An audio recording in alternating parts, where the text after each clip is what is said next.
പിരായിരിയാണ് സായികുമാർ ഉള്ളത്. പിരായിരി കൊണിന്തിരിപ്പുള്ളി GLPS സ്കൂളിൽ നിന്ന് സായികുമാർ പിരായിരിയിൽ നല്ല പോളിംഗ് രേഖപ്പെടുന്നുണ്ടായിരുന്നു. ഇപ്പോൾ സായികുമാർ നിൽക്കുന്ന ഇടത്തെ 4 ബൂത്തുകളുടെ അവസ്ഥ എന്താണ്? അവിടെയും നീണ്ട ക്യൂ ആണോ? സ്മൃതി, നേരത്തെ നമ്മൾ കണ്ട അതേ കാഴ്ച തന്നെയാണ്. ഒട്ടും കുറവ് വന്നിട്ടില്ല, കൂടിയിട്ടേ ഉള്ളൂ. ഇപ്പോഴും ആളുകൾ, നിരവധിയായിട്ടുള്ള ആളുകൾ ഇപ്പോഴും ഇങ്ങോട്ടേക്ക് കടന്നു വരുന്നുണ്ട്. അതായത് ഇനിയുള്ള സമയങ്ങളിലും നല്ല തിരക്ക് ഈ ബൂത്തുകളിൽ ഉണ്ടാകുമെന്നുള്ള സൂചന തന്നെയാണ്. അതിൽ എടുത്തു പറയേണ്ടത് സ്ത്രീ വോട്ടർമാരാണ്. അതിൽ പ്രായമായിട്ടുള്ള ആളുകളുണ്ട്, യുവതികളുണ്ട്. സ്ത്രീ വോട്ടർമാരുടെ ഒരു വലിയ നിരയാണ് ഇപ്പോൾ ഉള്ളത്. രാവിലെ സ്ത്രീ വോട്ടർമാരുടെ ഒരു കുറവ് പല ബൂത്തുകളിൽ നമുക്ക് ശ്രദ്ധയിൽപ്പെട്ടിരുന്നു. പക്ഷേ ഇപ്പോൾ സ്ത്രീ വോട്ടർമാർ ഒന്നാകെ, അതായത് വീട്ടിലെ ജോലികളൊക്കെ തീർത്ത് ഉച്ച സമയത്ത് വോട്ട് ചെയ്യാം എന്ന രീതിയിൽ കണക്ക് കൂട്ടി വന്നവരാണ്. പക്ഷേ എല്ലാവരുടെയും കണക്ക് കൂട്ടൽ ഒരുപോലെ ആയിപ്പോയി. നല്ല തിരക്ക് ഉണ്ട്. പല ആളുകളും അത് പറയുകയും ചെയ്തു നമ്മളോട്. ഉച്ചയ്ക്ക് അല്ലെങ്കിൽ ഇത്ര തിരക്കുണ്ടാവാറില്ല, പക്ഷെ ഇത്തവണ ഈ സമയത്തും നല്ല തിരക്കുണ്ട് എന്നാണ് ഈ ആളുകളൊക്കെ പറയുന്നത്. പ്രായമായിട്ടുള്ള നിരവധി ആളുകൾ ഇപ്പോൾ ഇവിടെയുണ്ട്. അവരുടെ ഒരു കൂടിച്ചേരൽ കൂടിയാണ്. ഇവിടെ കുറേ നേരമായി 2 അമ്മമാർ വർത്താനം പറഞ്ഞു. അമ്മ വോട്ട് ചെയ്തോ? ചെയ്തു. എന്താ ഇവിടെ ഇരിക്കുന്നത്? ഇപ്പൊ ഓട്ടോ വരാൻ വേണ്ടി ഇരിക്കുകയാണ്. വണ്ടി വരാതിരിക്കുക. കൂട്ടുകാരിയാണോ? കൂട്ടുകാരി. വയസ്സായവർക്ക് ഒരു കൂട്ടുകാരികൾ വേണ്ടേ? അതുകൊണ്ട് ഇവിടെയാണോ? കുറെ നാളുകൾക്ക് ശേഷം കണ്ടതാണോ?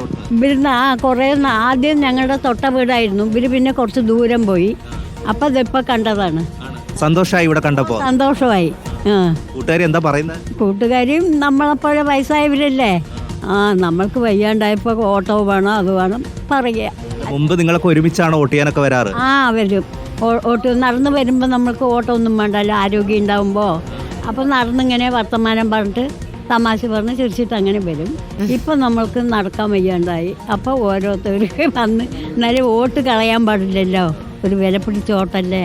അപ്പം അതുകൊണ്ട് അത് എന്തായാലും ചെയ്യണം. അതുകൊണ്ട് വന്നാണ്. വീടിപ്പൊക്കെ വേഞ്ചിട്ട് വയ്യ. അപ്പോൾ ഇവര് ഓട്ടോ വന്നില്ലെങ്കിലും ഞങ്ങൾ എല്ലാം നടന്നു വരും. പുതിയ കുട്ടികളൊക്കെ ചില ആളുകളൊന്നും വോട്ട് ചെയ്തില്ല, അവരോടൊക്കെ എന്താ പറയാനുള്ളത്? അവരിനോടൊക്കെ നമ്മൾ വിലപ്പിടിച്ച വോട്ട് ആർക്കായാലും നമ്മൾ ഒന്ന് കൊടുത്തു നോക്കുക. ഇപ്പം സലീമാണ് ജയിച്ചു, അവരെന്താ ചെയ്യുന്നതെന്നറിയാം അല്ലേ?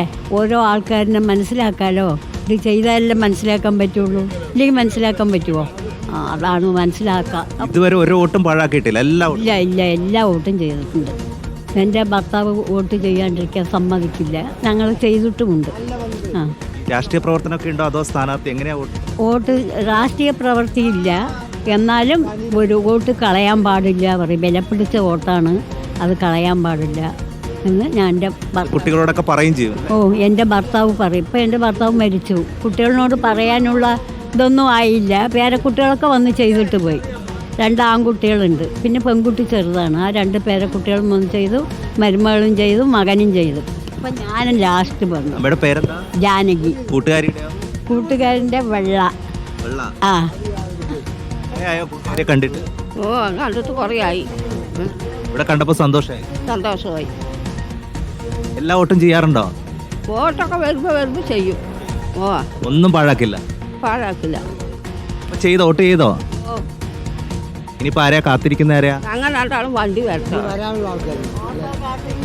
വോട്ട് ചെയ്ത് മടങ്ങാൻ കാത്തിരിക്കുന്ന 2 കൂട്ടുകാരികളുടെ പ്രതികരണമാണ് കണ്ടത്. ബാലകൃഷ്ണൻ കേട്ടോ, അവര് ഒരു മെസ്സേജും കൊടുക്കുന്നുണ്ട്, വോട്ട് പാഴാക്കരുത്. അത് മാത്രമല്ല, ഒരു വോട്ട് പോലും അവർ ജീവിതത്തിൽ ചെയ്യാതിരുന്നിട്ടില്ല. അതായത് വോട്ടവകാശം കിട്ടിയ സമയം മുതൽ വളരെ കൃത്യമായി വോട്ട് ചെയ്യാൻ പോകുന്നവരാണ്. ഒരു ഉപദേശവും കൂടിയുണ്ട്, ആളുകളെ അറിയാൻ നിങ്ങൾ വോട്ട് ചെയ്യണം അല്ലേ, അവരെങ്ങനെയാണ് പ്രവർത്തിക്കുന്നത് എന്നറിയാൻ നിങ്ങൾ വോട്ട് ചെയ്യണം. അതൊക്കെ ആ പ്രായം നൽകുന്ന ഒരു അറിവാണ്. അപ്പോൾ ആ അറിവാണ് ആ അമ്മമാർ പറഞ്ഞത് നമ്മളോട്. പുതിയ കുട്ടികൾക്ക് വോട്ട് ചെയ്യാൻ വലിയ വിമുഖതയുള്ള ആളുകളാണ്.